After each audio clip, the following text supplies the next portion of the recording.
So today I've come across the border from Wales and I'm in southwest England.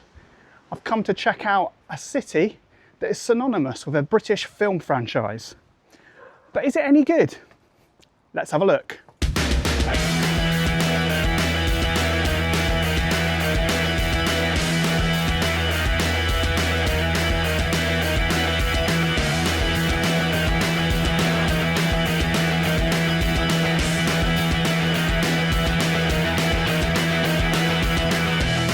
So today I'm in the historical city of Gloucester. We're going to check out this absolutely epic looking cathedral here. Then we'll head into town, hopefully grab a bite to eat, and then we'll head down to the Victorian docks. Let's have a look.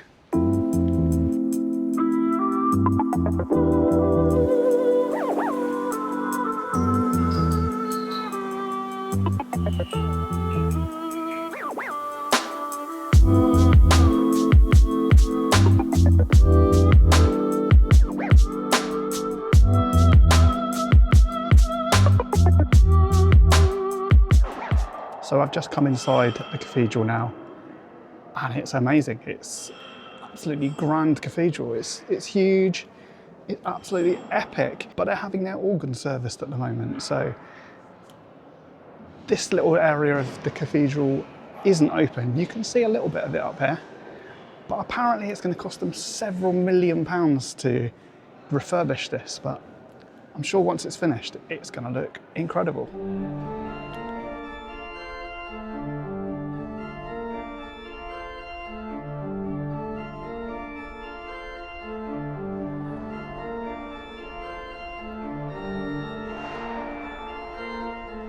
So I don't know if it will come out sort of in the video, but this is such an impressive part of the church. This is the choir here. Even the ceiling up here is just remarkable. But so far, this is an impressive cathedral. Let's go and check out some more down here.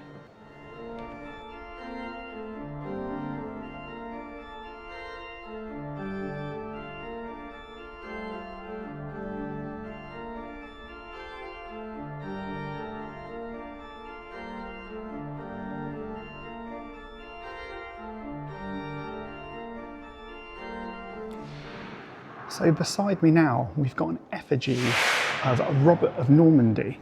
Now, he was William the Conqueror's eldest son, but he never became king. He didn't have a great relationship with his father, and actually ended up the last 30 years of his life, ended up in prison after failing to become king. But his effigy is here, but he's actually buried somewhere else in the church. They think he was buried in front of the high altar. So the effigy here is actually from a couple of hundred years after he died. So a little fact about Robert here, that his nickname was Kurthouse, which actually meant short pants because he was so short. So everywhere you seem to go in this cathedral, there's something that jumps out at you. Just check out these amazing windows here.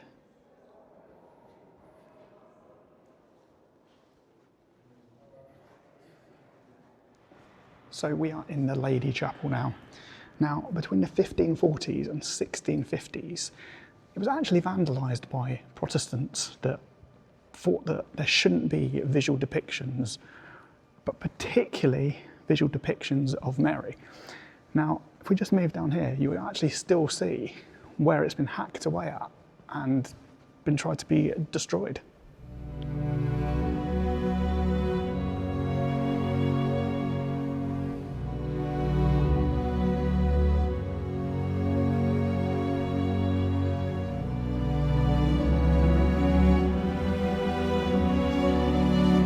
So if you know your British history, you will know all about Edward II and how unpopular he was. So he was believed to be brutally murdered in 1327, and this is where his son, Edward III, built a tomb for him.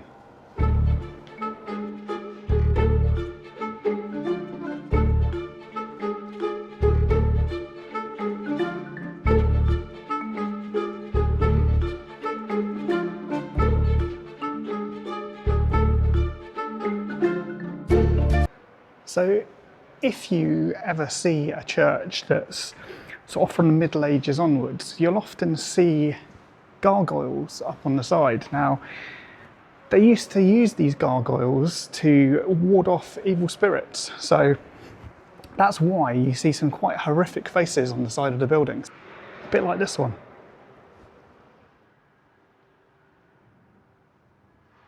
So we've made it as far as the whispering passage. Now, apparently, if you whisper down one end, because of the acoustics, you can hear it all the way down the other.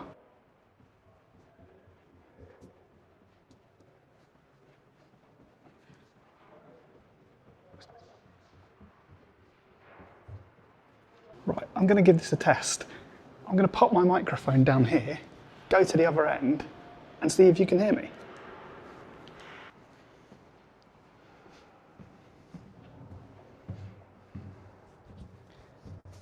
Like this video, subscribe to the channel, and leave me a comment underneath.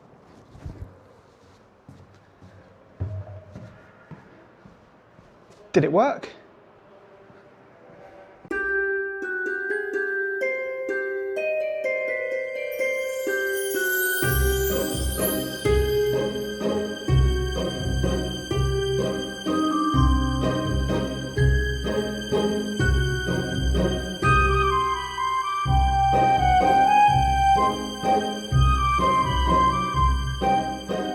So if you're familiar with the Harry Potter films, you might know that some of the scenes were actually filmed here.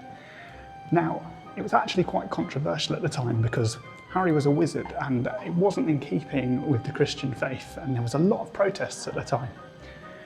Anyway, I hope we don't see any trolls here today, although we might see a few in the comment section.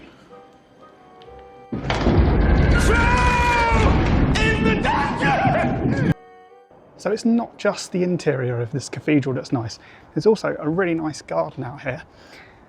Inside as well, there's a nice little cafe that you can go and check out as well, so if you do want to get something to eat while you're here, there's that there. But yeah, this is really good. That was an absolutely stunning cathedral, I'm sure you'll agree by the footage. As I said, Harry Potter was filmed there, and this little street we're just going to come up to now, it's very reminiscent of something you'd find in Harry Potter. Also, there's a little shop up here called Cauldron Creations that looks really interesting. Let's go in and check it out.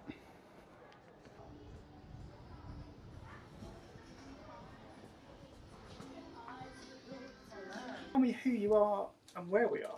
Yeah, so hi guys, my name's Hannah and this is my shop Cauldron Creations, and it is a witchcraft and spiritual shop in the centre of Gloucester. So tell me more about what a witchcraft shop is. What do you sell?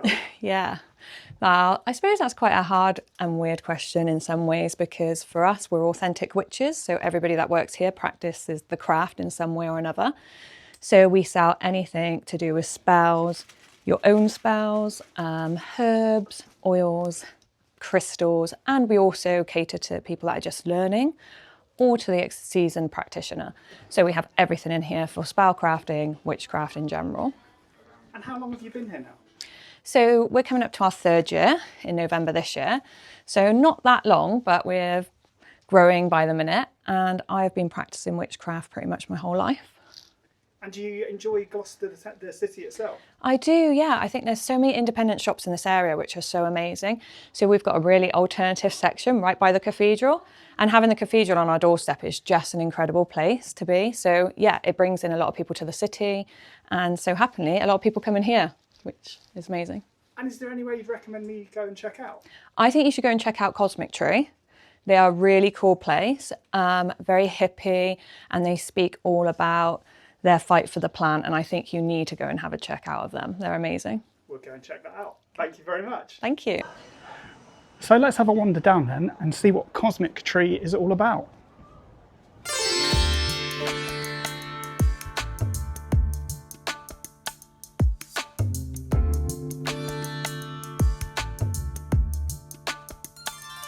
Hello, welcome. I'm Kelly and I'm the owner of Cosmic Tree in Gloucester. So we are Gloucestershire's only medical cannabis consumption cafe and alternative living store. So what that means is if you are a legal medical cannabis patient, which there is lots in the UK, you can come in here, use the cafe and consume your medication without any judgment or stigma. We are open to all members of the public because we do not discriminate. So even members of the public without a prescription can come here, buy a drink, use the space, look at the shop. But obviously there will be medical cannabis patients here consuming their medication on site. So how long have you actually been here? So we've had premises we're coming up for 5 years. We're in our 5th year now. But this is our 2nd shop. We've been in this shop itself. This will be our 2nd year in this shop. Or is it our 3rd year? We've been in here 2 years. It must be coming up for 3 years. And how it's all a long blur. have you been working with the medical cannabis? Basically for the entire time that we've been here in Gloucester, we have lots of links to medical cannabis clinics. So someone can come in here and I can go through all the different clinics, how to get a prescription. We will support people with how to fill in the forms, do pre-eligibility checks and just guide them through the process. We will often have a clinic come here once or twice a year so people can come and also meet a clinic in person. And yeah, we will also help people if they've got any kind of legal trouble. We've got loads of links to activist groups and different legal support for people that may have issues around the plant. So yeah. Now, do you enjoy living in Gloucester? Yeah, definitely. I mean, when we first looked at opening the shop, we looked at where to put it. And we just felt, as we're from Gloucester ourselves, we thought we have to put it in Gloucester. We have to support the city. There's so many wonderful independent businesses in Gloucester, loads of different alternative views and just loads of cool things that happen here. So it only made sense that we kind of put this place here in Gloucester. So, yeah. Could you tell me what else you sell in the shop as well? Yep, so here in Cosmic Tree, we have a range of CBD and nootropics, which is mushroom supplements. We also sell a range of clothing. All of our clothing is Fairtrade and ethically sourced. We also sell crystals, jewellery, and we also sell dry herb vaporizers, which is medical devices that cannabis medical patients need to use in order to consume their medication. So the city centre itself is kind of what you'd expect from a normal British city centre. Your normal shops there, but also you've got a lot of sort of antique shops and crystal shops and everything that's quite alternative as well.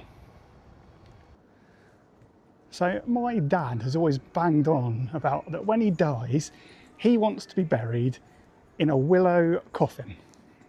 I thought he was making stuff up, but there's actually a shop here that makes them. Let's go in and check it out. I'm not happy. I'm not happy at all, no.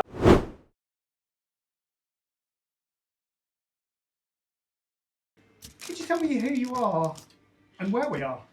Yes, so we are in Bull Lane in Gloucester and we are at the workshop of Gloucester Willow Coffins. And I'm Helen Nomberg. So I'm one of the partners in this group of people that make willow coffins. So how long have you been making willow coffins for? As a business, probably about 2 years.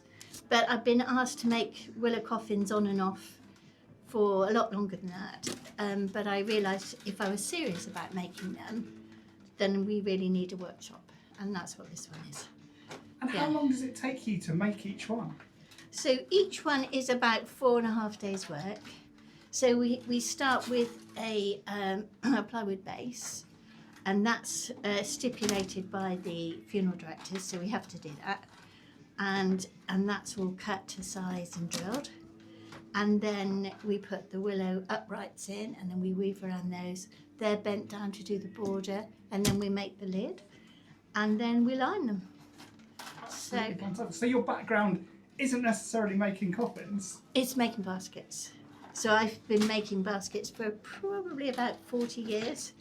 And I started the Arts and Crafts Centre in Gloucester 16 years ago.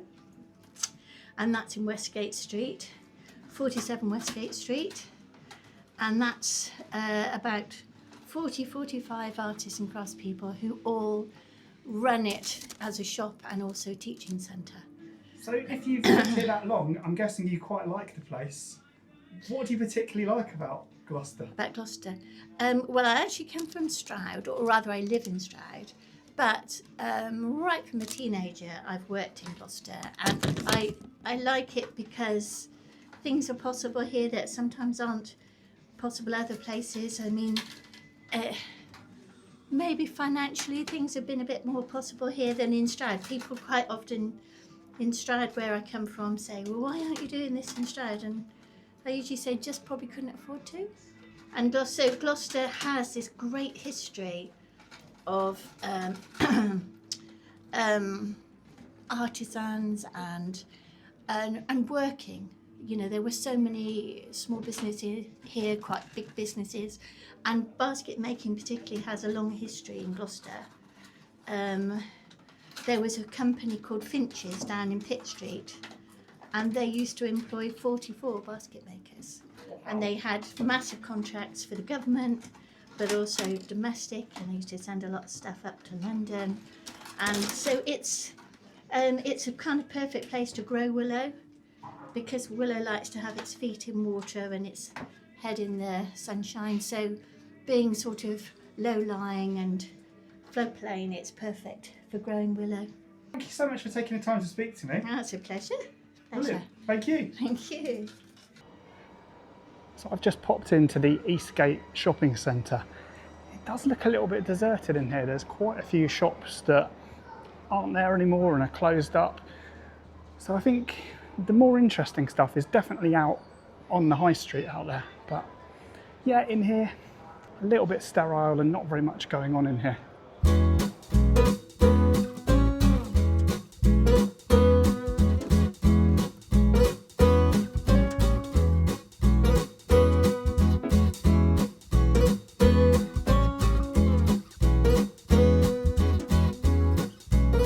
I've made my way down to the docks now. There's quite a few restaurants down here. Really nice little area down here, but what I'm going to do is walk down a little bit further, and there's like a little shopping precinct down there that we'll go and check out.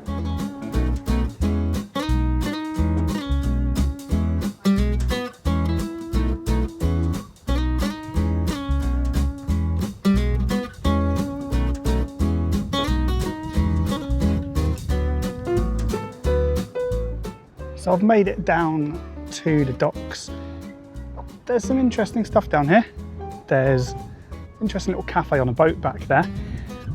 But what I've noticed already is it's a lot more polished down here than it is up in town. It's got similar vibes to Gunwharf Quays in Portsmouth. I don't know if you've seen that video before. If you haven't, check it out. But it's a very similar sort of place. I've not quite made it to the shops yet, but I'm expecting to find something a little bit similar to there.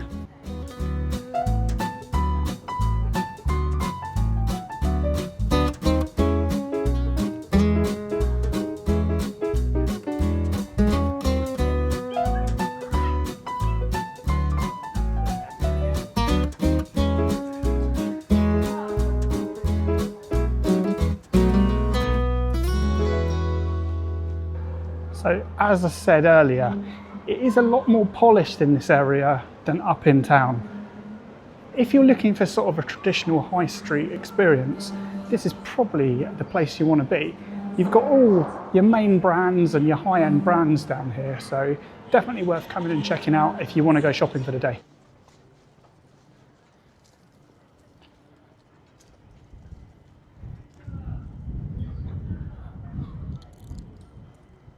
If you're looking for a more alternative place to eat, then this probably isn't the best place for you. But if you're looking for your standard brands that you generally find, like Five Guys, Pizza Express, and Wagamama's, this will be where you want to come. Oh, and if you want a cheeky Nando's, you're in the right place too.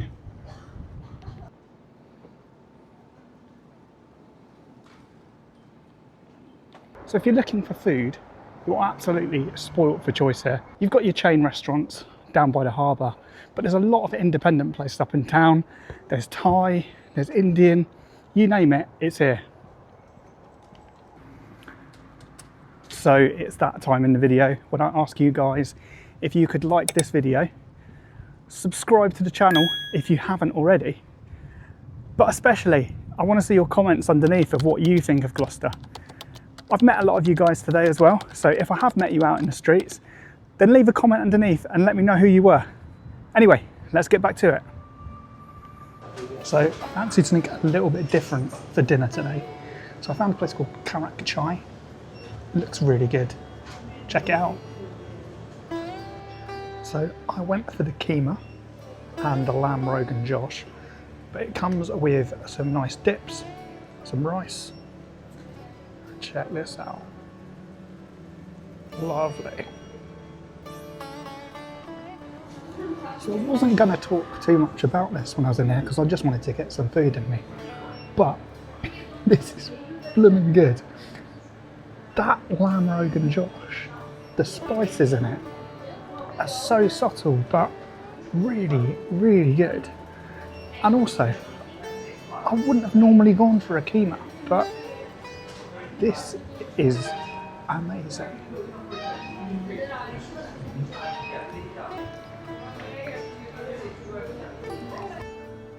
So that was some absolutely delicious Indian food in there. So if you're here, come and check out Karak Chai. I have got a little bit of a sweet tooth, as you may have guessed. So I'm going to pop next door because there's an Indian sweet shop as well.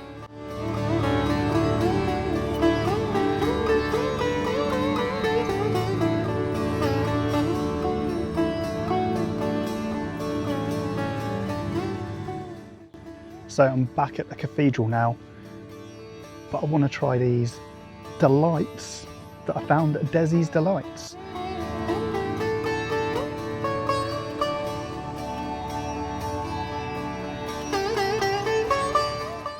So let's give the first one a go.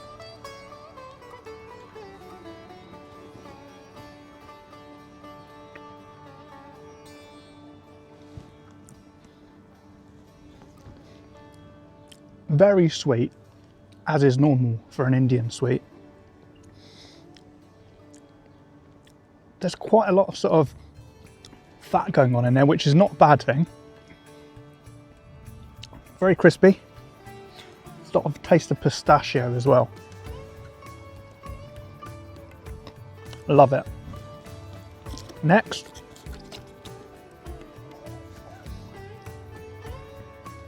So again, we've got a little bit of pistachio on top, but a lot creamier. You couldn't eat many of those. It's very, very rich, but very, very tasty.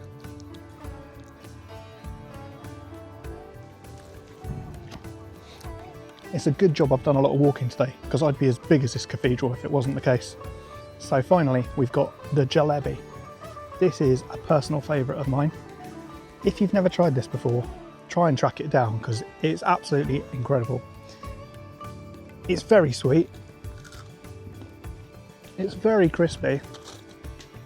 Nearly a little bit citrusy as well. Sort of an orangey sort of taste, but there's no orange in it. That is so good. If you're here, try and find Desi's Delights. So what can I say about Gloucester? I've been really impressed. I think this is a really interesting city to come to. As I said, it's a smaller city than most, which really does give it its character, I believe. There's some really interesting shopping here. There's some even more interesting people here. So if you want to come somewhere a little bit different, then come to Gloucester. Anyway, I'll see you next time.